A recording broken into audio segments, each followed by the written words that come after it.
예수께서 들으시고 배를 타고 떠나사 따로 빈 들에 가시니 무리가 듣고 여러 고을로부터 걸어서 따라간지라.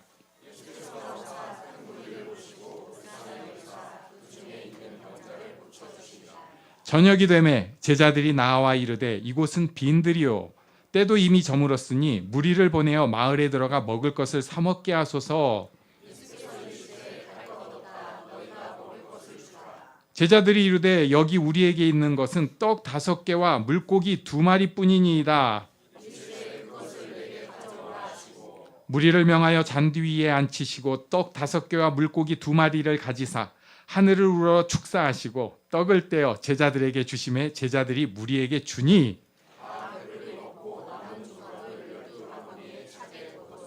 함께 읽습니다. 먹은 사람은 여자와 어린이 외에 5,000명이나 되었더라. 아멘. 지난주에 우리는 헤롯이 행한 범죄, 그러니까 세례 요한을 죽이는 그 좀 안타까운 사건을 보았습니다. 그런 상황 가운데에서 마태복음 14장 1절과 2절에 보면은 헤롯이 자기가 세례 요한을 죽이고 나서 마음이 아프니까 그 다음에 찔림이 있으니까 그러니까 예수님의 소문을 듣고 나서 한다는 얘기가 세례 요한이네, 죽은 자 가운데서 살아났어, 이런 능력이 오히려 더 역사하는 것이네. 그러니까 세례 요한의 역사보다도 더 큰 역사가 일어나는 것을 헤롯이 들었다. 헤롯이 이 세례 요한 보다 더 능력이 많은 이 예수란 이가 나타났다라는 것을 들었다는 것을 예수님께서 들으신 거예요. 그게 오늘 본문 13절, 오늘 본문의 시작입니다. 우리 한번 같이 읽겠습니다. 13절 시작. 예수께서 들으시고 배를 타고 떠나사 따로 빈들에 가시니 무리가 듣고 여러 고을로부터 걸어서 따라가지라. 아멘. 예수님께서 헤롯이 자기 얘기를 들으신 것까지 들으신 거예요. 헤롯이 예수님에 대해서 알고 있습니다. 헤롯이 자기가 죽인, 그래서 어떻게 보면 뜨끔하기도 하고 또 두려워하면서도 제거 대상인 요한처럼 예수님을 생각을 하고 있습니다. 그러니까 예수님이 어떤 면에서 정치적으로 정적이 될 수도 있는 상황입니다. 그런데 예수님께서 그때 하신 모습이 13절에 보니까 들으시고 배 타고 떠나셨어요. 예수님은 떠나셨습니다. 그리고 사람 많은 곳이 아니라 빈 들로 가셨습니다. 사람 많은 곳이 아니라 빈 들로 가셨습니다. 그랬더니 무리들은 또 여러 곳으로부터 와서 예수님 따라갔습니다. 예수님은 헤롯 이야기를 듣고 피해버리고 무시해버리셨습니다. 저라면은 제가 옆에, 예수님 옆에 있다면은 정치공학 따지고 뭐 여론전 따지고 그다음에 뭐 타이밍 뭐 이런 거 따지고 지금이 땐가 뭐 이런 얘기 할 것 같은데 예수님은 다 무시하고 떠나버리셨습니다. 왜 그랬을까? 제가 생각할 때는 제가 그때 만약에 제자였다면 지금 헤롯과의 대결 또는 이 이스라엘의 정치적인 거에 굉장히 제일 중요한 거예요. 아무리 머리가 좋다고 해도 거기서 왔다 갔다 이기냐 지냐 더 올라가냐 내려가냐인데 예수님의 생각은 그런 타이밍이 아니라 하나님의 때를 기다리고 있었기 때문에 그렇습니다.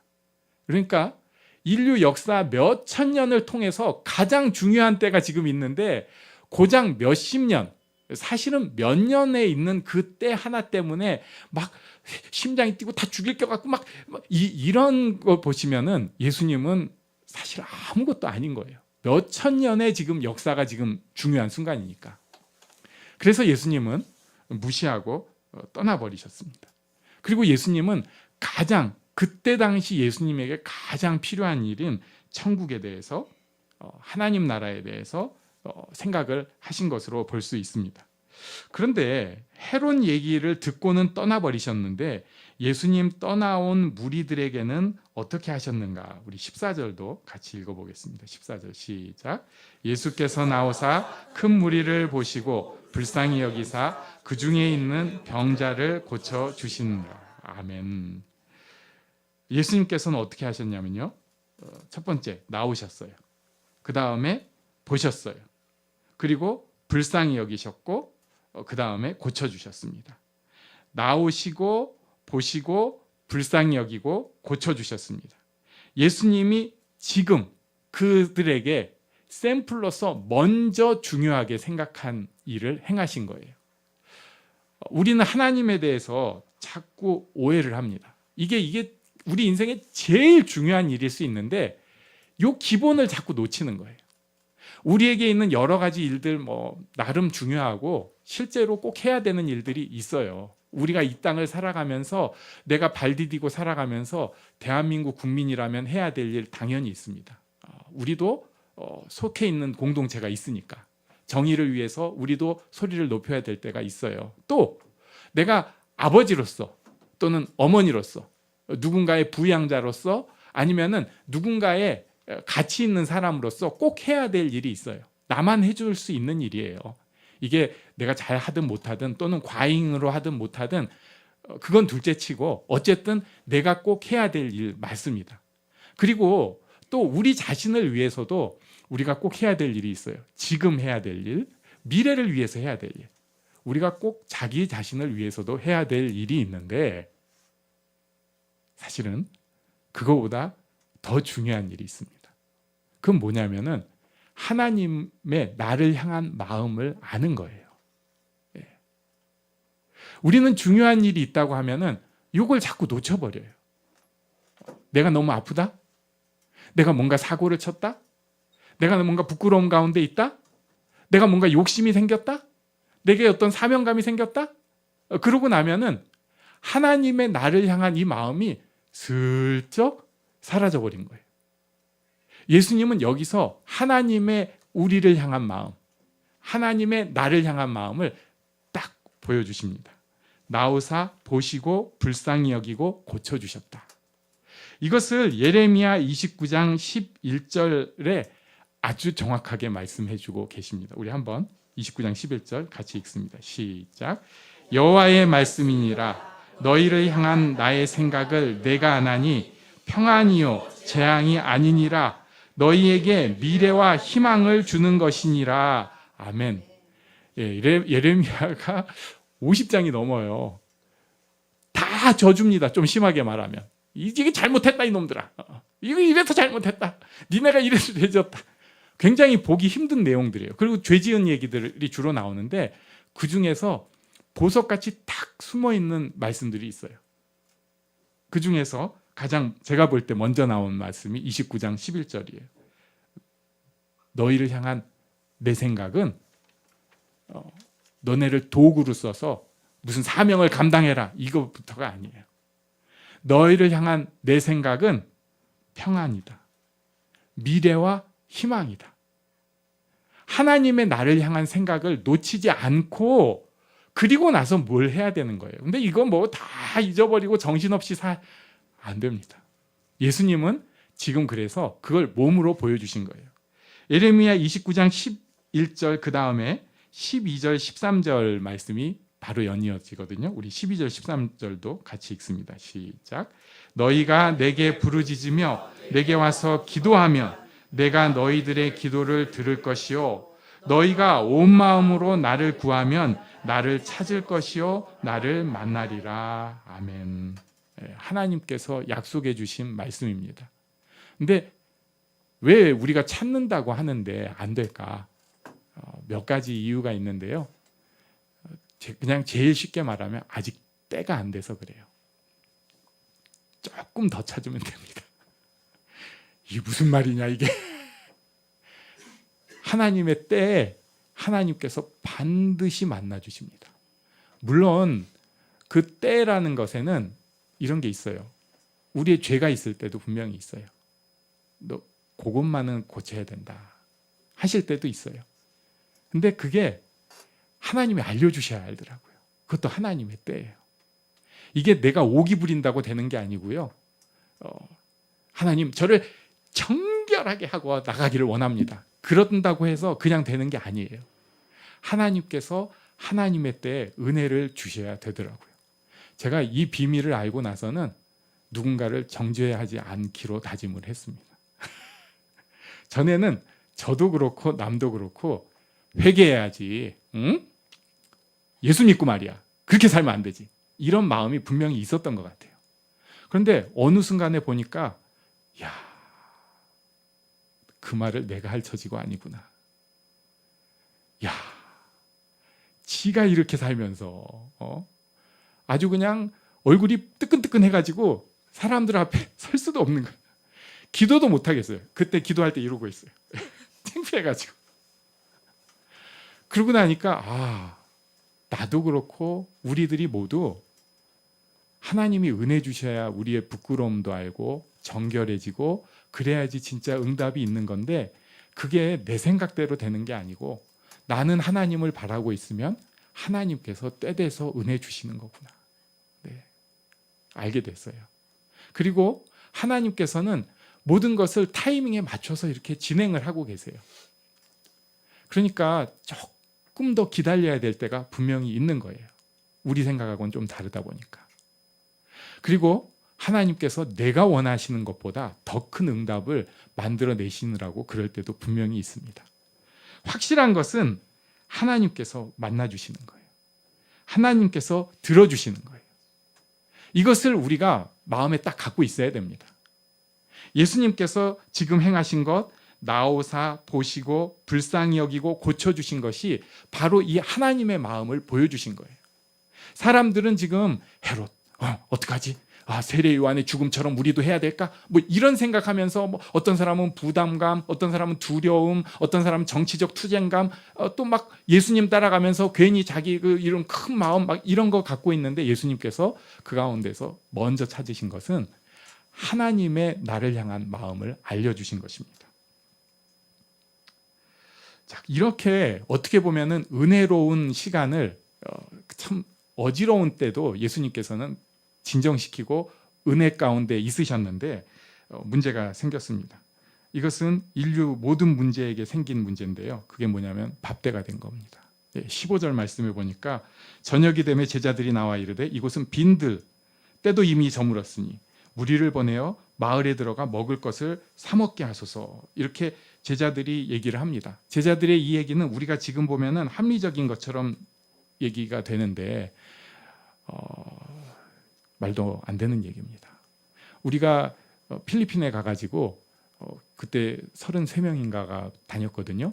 식당 아무데나 그렇게 못 갑니다. 근데 지금 여기 대충 한 2만 명 있거든요. 이 사람들이 마을에 가서 밥을 사 먹는다고요? 이게 감당이 안 돼요. 어디 예약을 해놨으면 모르겠는데 2만 명. 그리고 그때 당시 마을은 지금 서울처럼 이 매머드 도시가 아니에요. 나사렛, 그러면 우리 아는 동네잖아요. 근데 거기에 있는 실제 주둔하는 주민은 수백 명이 안 돼요. 1000명 어림도 없고 아래쪽 수백 명으로 추정을 하고 있습니다. 한 2, 3, 400명? 뭐 이렇게. 여기 지금 옆에 있는 마을은 조금 더 큰 마을로는 알려져 있지만 이게 불과 1000명, 뭐 2000명 살면 꽤 큰 마을이에요. 근데 거기에 2만 명이 쫙 가가지고 돈 내고 뭐 요즘식으로 신용카드 내고 밥 먹겠다고 이게 될 수가 없는 거예요. 게다가 여기 모여있는 2만 명이 그때 당시에 그냥 그런 사람들이잖아요. 우리는 지금 우리 눈높이에는 어디 가서 밥 한 끼 사 먹는 거는 그렇게 고통스럽지 않은 인생을 우리가 살고 있는데 이분들은 그렇지 않았어요. 그렇지 않았어요. 비상금 챙겨 갖고 다니고 또는 뭔가 음식 다 챙겨 갖고 다니는 거는 부자들이나 이렇게 많이 돌아다니는 상인들이나 하는 일이지 일반적인 사람들은 이런 거 없는 거예요. 그날 아침 먹고 점심은 거르고 저녁 먹고 이게 이제 좀 보통 사람들의 생활이었어요. 그러니까 지금 예수님 보고 막 따라와 가지고 예수님 따라다닌 사람들이 뭐 가서 사 먹는다? 이거 안 됩니다. 그러니까 제자들의 이 얘기는요, 면피하자는 얘기예요.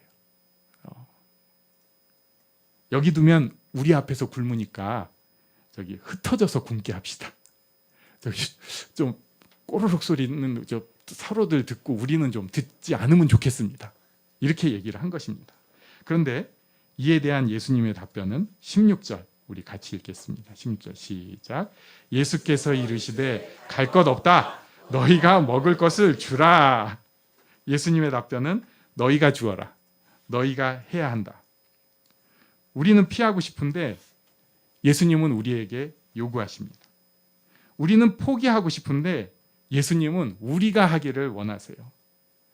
우리는 이미 안 된다고 절망했는데 예수님은 그 가운데에서 바로 네가 해야 된다고 말씀하십니다.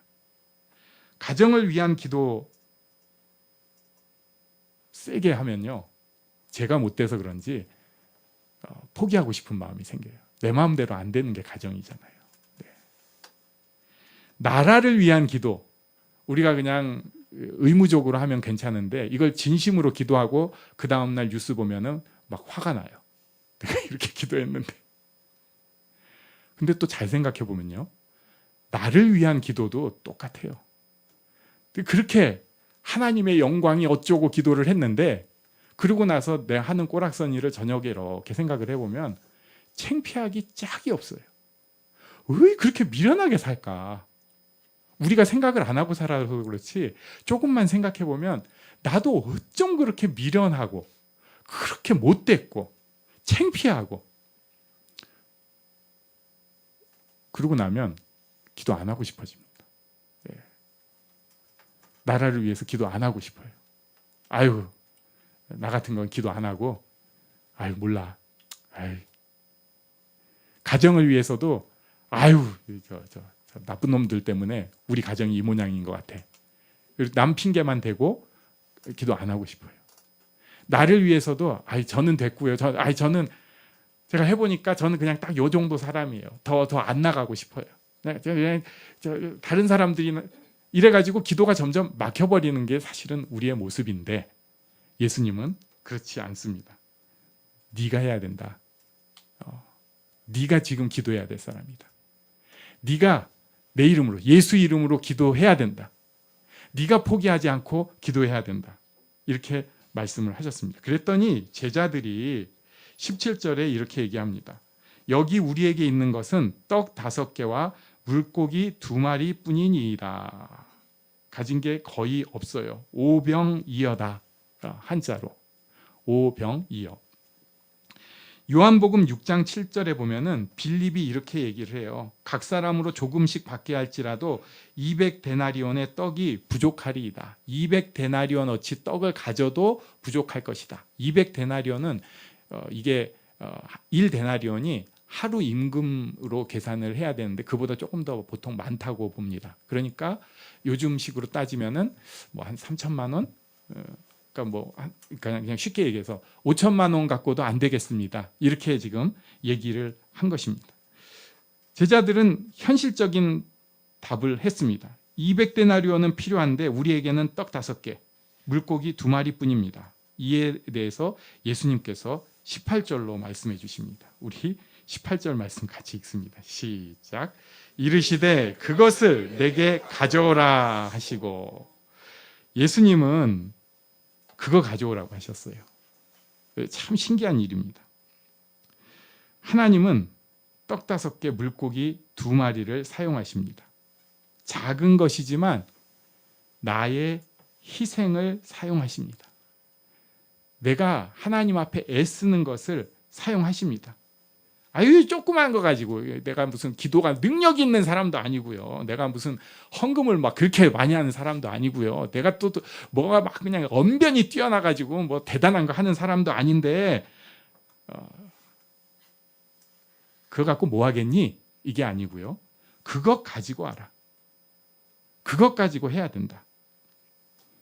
하나님 스타일입니다. 그랬더니 놀라운 기적이 생겼습니다. 19절과 20절에 보니까 무리를 명하여 잔디 위에 앉히시고 떡 5개와 물고기 2마리를 가지사 하늘을 우러러 축사하시고 떡을 떼어 제자들에게 주심에 제자들이 무리에게 주니. 20절 같이 읽겠습니다. 시작. 다 배불리 먹고 남은 조각을 12바구니에 차게 거두었으며. 아멘. 19절 보니까 앉히셨다. 이것은 그때 당시 유대인들의 식사 자세를 뜻합니다. 사실상 거의 눕는 거예요. 이렇게 팔기대고 앉는 거라고 합니다. 그리고 축복기도 하셨습니다. 그리고 떡을 떼셨습니다. 여러분도 많이 보셨을 텐데 제가 우즈벡 가면은 꼭 갖고 오는 동그란 빵이 있어요. 예, 그거는 요즘식으로 좀 크게 나온 거고요. 저도 우즈벡 가면 그 큰 빵은 못 먹어요. 보통 이거 비싸대요. 그건 이렇게 그거 한 반 사이즈 정도 되는 빵인데 보통 가정에서 그렇게 생긴 빵을 뜯어요. 가장이. 그런데 이것을 깬다고 표현을 하더라고요. 근데 헬라어의 그 표현이 그대로 나와요. 깨는 거예요. 이렇게 찢는다, 깨요. 그래가지고 빵을 막 깨요. 가장이. 그러고 나면은 그것을 가족들이 나눠 먹는 게 이게 유대인의 식탁 관습입니다. 그러니까 예수님께서 이 빵을 부신 거예요. 부셨어. 그리고 나서 그것을 나눠 주셨습니다. 그리고 제자들이 그것을 또 나눴습니다. 그런데 이 과정에서 무슨 기적이 일어났는지 전 모르겠어요. 막 어떤 사람은 나름 합리적으로 설명을 하기도 하고 어떤 사람은 막 신비롭게 뭐 숭숭 솟아나고 이런 얘기를 하는데 전혀 성경은 그것에 대해서는 언급이 없어요. 그냥 그랬다라고 하는데 엄청난 일이 일어난 거예요. 뭔지는 모르겠는데. 그리고 나서 이 여기에 있는 엄청난 무리가 그 음식을 다 나눠 먹었습니다. 그리고 중요한 거 다 풍성히 먹었습니다. 대충 아끼고 쪼들리고 이게 아니고요. 풍성히 먹었습니다. 그리고 남은 조각이 12바구니였다고 합니다. 21절에 보면은 이것을 5,000명 장정이 먹었고 여자와 어린이들이 더 있었다. 이렇게 표현을 합니다. 그때 당시는 장정들만 숫자를 세는 관습이 있다 보니까 그걸 성경 기자가 이렇게 표현을 바꿔준 거예요. 5,000명 장정이 먹고 여자와 어린이들이 있었다. 풍성히 먹는 식탁이 들판에서 있었습니다. 그냥 모인 사람들 가운데. 여기서 우리가 생각해 볼 게 있습니다. 지난주에 본 헤롯의 식탁입니다.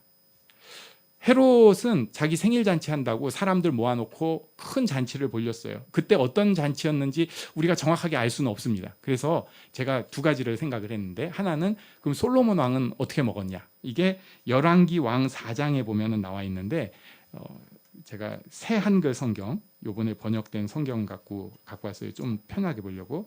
솔로몬이 쓰는 하루 먹거리는 잘 빻은 밀가루 30섬, 거친 밀가루 60섬, 살찐 소 10마리, 이건 황소를 뜻하고요. 목장에서 기른 소 20마리, 그 다음에 양 100마리, 수사슴, 노루, 암사슴, 살찐 새들이었다. 이걸 솔로몬 식탁이라고 표현합니다. 근데 이거 혼자서 못 먹죠. 이거 어떻게 먹어? 근데 솔로몬이 이걸 잡아서 솔로몬 식탁에서 나누는 거예요. 그러면은 궁정에 있는 사람들이 다 그걸 먹는 겁니다.